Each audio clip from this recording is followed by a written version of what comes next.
सुप्रभात बच्चों, संस्कृत कक्षा में आपका स्वागत है। आज हम पढ़ेंगे पाठ 2 संज्ञा शब्द पुल्लिंग। सबसे पहले हम जानेंगे संज्ञा की परिभाषा।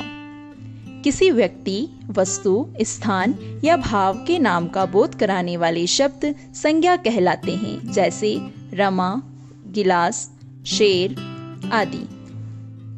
संस्कृत भाषा के अंतर्गत 3 प्रकार के लिंग होते हैं: पुल्लिंग, स्त्रीलिंग, नपुंसकलिंग।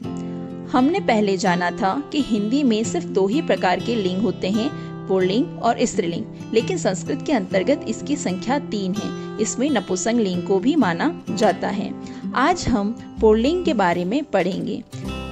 तो आइए जानते हैं पुल्लिंग शब्दों के बारे में। जो शब्द पुल्लिंग जाति का बोध कराते हैं उन्हें पुल्लिंग शब्द कहते हैं।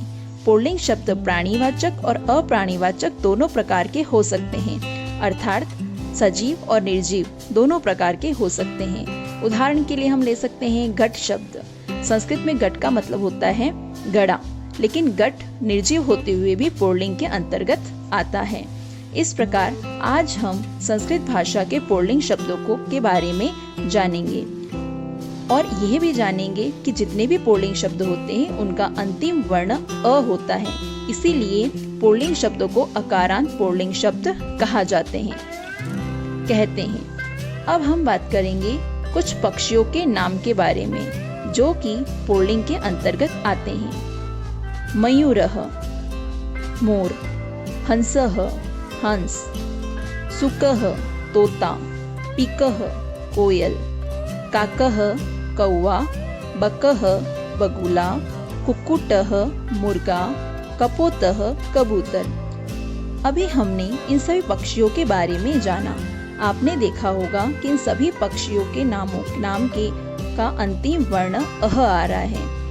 अब हम बात करेंगे कुछ वृक्षों के बारे में जो कि पुल्लिंग शब्द के अंतर्गत आते हैं। निम्बः नीम,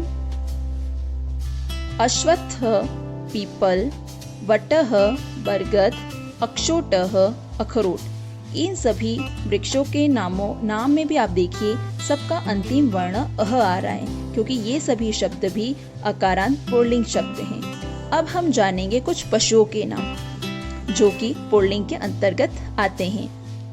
वृषभः बेल, मृगः हिरण, अश्वः घोड़ा, उष्ट्रः ऊंट, सिंह शेर, शशकः खरगोश, गजः हाथी, वानरः बंदर, चित्रकः चीता, कच्छपः कछुआ, अजः बकरा, मीनः मछली।